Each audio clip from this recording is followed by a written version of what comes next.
मेहबत, अब क्या हुआ है बेटा? हर सुबह तुम्हारा चेहरा उतरा हुआ क्यों होता है? क्या कंपनी में कुछ हुआ है? कुछ नहीं हुआ। ये क्या है? आयशा के लिए है। बेटा क्या तुम बेवकूफ हो? कितने का है ये? अम्मी, ये जितने का भी हो आपको क्या है?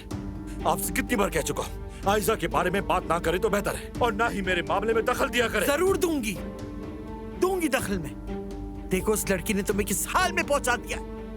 अगर तुम्हारी उम्र में तुम्हारे बाबा के हाथ में ये ब्रेसलेट आता तो वो इससे एक पूरी सल्तनत खड़ी कर देते। और तुम क्या कर रहे हो बेटा? अपना मुस्तकबिल आयशा बीबी को तोहफे में दे रहे हो। अम्मी, अब समझ क्यों नहीं रही? सब समझती हूँ मैं। अगर अभी से तुम उस चालाक लड़की को इतने महंगे तोहफे दोगे तो शादी के बाद तुम्हारी जिंदगी पुरसुकून होने के बजाय अजीरन बनकर रह जाएगी, याद रखना।